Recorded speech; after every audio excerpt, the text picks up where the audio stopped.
পর থেকে এখন পর্যন্ত যত রকম রিফর্ম সংস্কার হয়েছে বাংলাদেশের উন্নতির জন্য প্রত্যেকটা বিএনপির হাত ধরে হয়েছে।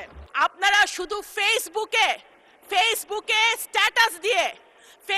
স্ট্যাটাস দিয়ে ভাইরাল হওয়ার জন্য বড় বড় কথা বলে পলিটিক্স হয় না। মাননীয় স্পিকার, আমি প্রথমেই মহান আল্লাহ তাআলাকে স্মরণ করছি।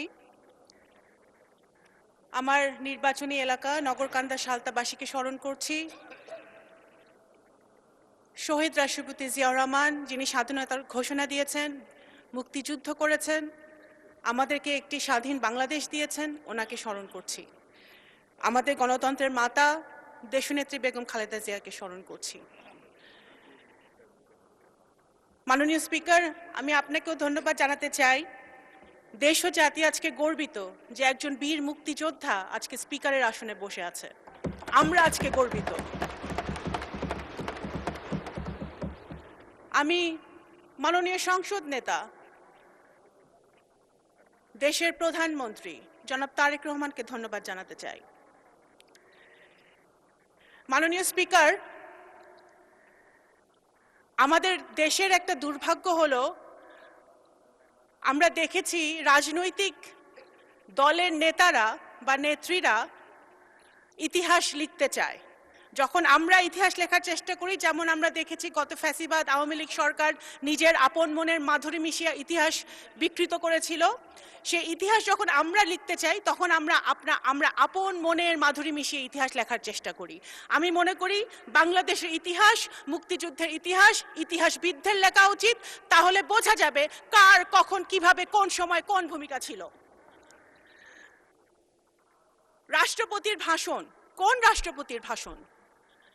রাষ্ট্রপতি সেই রাষ্ট্রপতি যে রাষ্ট্রপতি আমাদের জুলাই যোদ্ধারা যারা শহীদ হয়েছেন, যাদের রক্ত দিয়েছেন 17 বছর ধরে, যে সকল বিএনপির নেতাকর্মীরা প্রাণ দিয়েছে, গুম হয়েছে, খুন হয়েছে, তাদের রক্তের বিনিময়ে আমরা যেই 5ই আগস্ট পেয়েছিলাম, তারপরে যে ইন্টারিম সরকার এসেছিল ডক্টর ইউনূসের নেতৃত্বে, সেই সরকার যেই রাষ্ট্রপতি শপথ পড়িয়েছিলেন সেই রাষ্ট্রপতির ভাষণ, এবং সেই সরকারে আমাদের যারা এখানে সামনে বসে আছে আমার ছোট ভাইরা, তারাও ওই সরকারের সদস্য ছিলেন।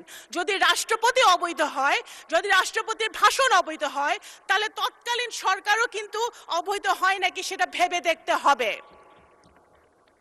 কোন রাষ্ট্রপতি? সেই রাষ্ট্রপতি যেই রাষ্ট্রপতি এই মজলুম, আজকে আমাদের মাননীয় বিরোধী দলের নেতা উনি সবসময় একটি কথা বলেন যে এই সংসদ মজলুমদের সংসদ। সত্য কথা, 100% সত্য কথা। এই সংসদে গুম থেকে ফেরত আসা সংসদ সদস্য আছে, এই সংসদে আয়নাঘর থেকে ফেরত আসা সংসদ সদস্য আছে, এই সংসদে ফাঁসির কেষ্ট থেকে ফেরত আসা সংসদ সদস্য আছে, হাজার হাজার মামলা মাথায় নিয়ে তারা জেল খেটেছে সেই সংসদ সদস্য আছে। সুতরাং এই ইটস এ ইউনিক পার্লামেন্ট। অবশ্যই এই মজলুম কারা আমাদেরকে মজলুম বানিয়েছিল? গত ফ্যাসিবাদী সরকার যারা আমাদেরকে মজলুম বানিয়েছিল, সেই মজলুমের পার্লামেন্টে মজলুম দ্বারা নির্বাচিত রাষ্ট্রপতি এসে যখন ফ্যাসিবাদের বিরুদ্ধে কথা বলে, গুম খুনের বিরুদ্ধে কথা বলে, গণতন্ত্রের পক্ষে কথা বলে, শহীদ জিয়ার পক্ষে কথা বলে, বেগম খালেদা জিয়ার গুণগান গায়, বিএনপির গুণগান গায়, সেটা অবশ্যই আমাদের আন্দোলনের সার্থকতা। মাননীয় স্পিকার, এখন আপনারা বললেন ভাই, এখন বিএনপি এমন একটি রাজনৈতিক দল মাননীয় স্পিকার, যেই দলের উপরে বাংলাদেশের জনগণের আশা ভরসা। সুতরাং বিএনপিকে ক্রিটিসাইজ হবে সেটা আমরা জানি। বিএনপি এমন একটি দল যেই দলের নেতাকর্মীরা সেই দলের নেত্রীর মতো আপোষহীন হয়ে একদিনের জন্য আইডেন্টিটি গোপন করে রাজনীতি করে নাই। এই দলের নেতাকর্মীরা ধানের শীষের ব্যাজ লাগিয়ে শহীদ জিয়া, তারেক রহমান, খালেদা জিয়ার টি শার্ট পরে তারা গুলি খেয়েছে, টিয়ার গ্যাস খেয়েছে, জেলে গিয়েছে। তারা পথ গোপন করে অন্য দলে থেকে রাজনীতি করার চেষ্টা করে নাই। মাননীয় স্পিকার, আমাদের বিএনপি সেই দল, শহীদ রাষ্ট্রপতি জিয়াউর রহমানের দল, যিনি দেশের ডেভেলপমেন্টের জন্য কখনো আন্তর্জাতিক জাতীয় কারোর সাথে আপোষ করেন নাই। বেগম খালেদা জিয়ার দল যিনি দেশের গণতন্ত্রের জন্য, স্বাধীনতা, সার্বভৌমত্বের জন্য কারোর সাথে আপোষ করে নাই। এই দলের হাজার হাজার নেতাকর্মী জান দিয়েছে, প্রাণ দিয়েছে, ভবিষ্যতেও জান দিবে, প্রাণ দিবে। জুলাই সনদ, অনেক কথা হয়েছে জুলাই সনদ নিয়ে মাননীয় স্পিকার।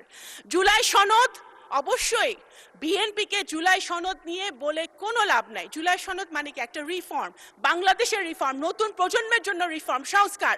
আপনি যদি ইতিহাস দেখেন, বাংলাদেশ জাতীয়তাবাদী দল বাংলাদেশে একটি মাত্র দল যে বাংলাদেশের জন্মের পর থেকে এখন পর্যন্ত যত রকম রিফর্ম সংস্কার হয়েছে বাংলাদেশের উন্নতির জন্য, প্রত্যেকটা বিএনপির হাত ধরে হয়েছে। খাল খনন, গার্মেন্টস শিল্প, পার্লামেন্টারি ডেমোক্রেসি, তত্ত্বাবধায়ক সরকার থেকে শুরু করে নারী শিক্ষা, সব কিছুর পিছনে ছিল বিএনপির হাত, দেশনেত্রী বেগম খালেদা জিয়া এবং শহীদ জিয়ার হাত।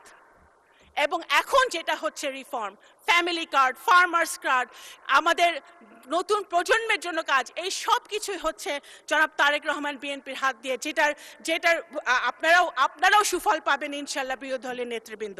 সুতরাং বিএনপিকে জুলাই সনদ বাস্তবায়ন হবে না সেটা বলে লাভ নেই। বিএনপির হাত দিয়ে জুলাই সনদ বাস্তবায়ন হবে ইনশাল্লাহ। এবং মাননীয় স্পিকার, শুধু এই যে সকল অন্যায়, অত্যাচার, অবিচার বাংলাদেশের মাটিতে হয়েছে, জুলাই অভ্যুত্থানে যারা শহীদ হয়েছে, আমাদের যারা গুম হয়েছে, যারা খুন হয়েছে, তাদের বিচারও বিএনপির হাত দিয়ে হবে ইনশাল্লাহ বাংলাদেশের মাটিতে। মাননীয় স্পিকার, আমরা খুশি, আমি ব্যক্তিগতভাবে আমি একজন রাজনৈতিক কর্মী হিসেবে খুশি হয়েছিলাম যখন আমাদের দেশের ছেলেমেয়েরা মাঠে নেমেছিল কোটার আন্দোলনে, একটা ইস্যুকে কেন্দ্র করে, দেশকে ভালোবেসে। আমরা সেটা খুশি হয়েছিলাম, কারণ আমরা সবসময় বলে আসছিলাম যে এই দেশের নতুন প্রজন্ম রাজনীতি পছন্দ করে না, দেশকে ভালোবাসে না। সেটা জুলাই অভ্যুত্থান মিথ্যা প্রমাণ করেছে। কিন্তু আমরা এটাও দেখেছি জুলাই সনদের পর, জুলাই অভ্যুত্থানের পরে, 5ই আগস্টের পরে যে সরকার গঠিত হয়েছে, সেই সরকারে আমাদের যারা নবীনরা ছিলেন, আমাদের ভাইরা ছিলেন, তাদের বিরুদ্ধেও আনফরচুনেটলি গত 1.5 বছরে দুর্নীতির অভিযোগ উঠেছে। এটা কিন্তু মাননীয় স্পিকার, যখন আমরা নতুন বাংলাদেশের কথা বলি, নতুন অভ্যুত্থানের কথা বলি, নতুন প্রজন্মের কথা বলি, তখন আমরা এই জিনিসটা আশা করি না। আপনারা শুধু ফেসবুকে স্ট্যাটাস দিয়ে ভাইরাল হওয়ার জন্য বড় বড় কথা বলে পলিটিক্স হয় না মাননীয় স্পিকার।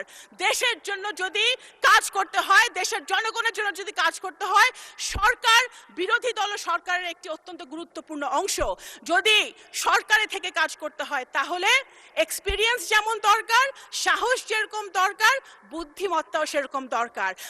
বিএনপি এমন রাজনৈতিক দল যে ফেসবুকে রাজনীতি করে না, তারা রাস্তায় গুলি খেয়ে তারা রাজনীতি করে, শুধু বট বাহিনী দিয়ে, স্ট্যাটাস দিয়ে, মানুষকে ছোট করে, আজে বাজে কথা বলে, ভাইরাল হয়ে রাজনীতি হয় না। যদি 71 সালে ফেসবুক থাকতো, যদি 71 সালে সোশ্যাল মিডিয়া থাকতো, তাহলে হয়তো দেশ স্বাধীন হতো নাকি আমরা জানি না মাননীয় স্পিকার। আমি একজন মুক্তিযোদ্ধার সন্তান, আমি এতটুকুই বলতে পারি মুক্তিযুদ্ধ নিয়ে যে মাননীয় স্পিকার, আপনি একজন বীর মুক্তিযোদ্ধা। মুক্তিযুদ্ধ we cannot replace মুক্তিযুদ্ধ with anything else. একদিকে মুক্তিযুদ্ধ, আরেকদিকে যত আন্দোলন হয়েছে এবং ভবিষ্যতে বাংলাদেশে যত আন্দোলন হবে সবগুলো একদিকে, মুক্তিযুদ্ধ একদিকে, সবকিছু আরেকদিকে। মুক্তিযুদ্ধকে এবং আমি একজন মুক্তিযোদ্ধার সন্তান হিসেবে বলছি, এবং আমি রিলেট করি। আমার সামনে বসে আছে যারা, নাহিদ বসে আছে, আমাদের হাসনাত বসে আছে, যারা মাননীয় সংসদ সদস্যরা বসে আছে, আই এম সরি, আমি ওদের সেন্টিমেন্টকে আমি রিলেট করি। আমরাও চাই আমাদের সন্তানরাও, আমিও চাই যে আমাদের সন্তানরা একটি নতুন বাংলাদেশে বসবাস করুক, যেই বাংলাদেশে আইনের শাসন থাকবে, খুনের বিচার হবে, ন্যায় বিচার প্রতিষ্ঠা হবে, বাংলাদেশ গুণগতভাবে উন্নয়নের শিখরে উঠবে। সেটা ইনশাল্লাহ আমরা যদি ঐক্যবদ্ধ থাকি, কাদা ছড়াছড়ি না করি, আমাদের এই পার্লামেন্ট থেকে ইনশাল্লাহ সূচনা হবে ইনশাল্লাহ। আসসালামু আলাইকুম, ধন্যবাদ মাননীয় স্পিকার।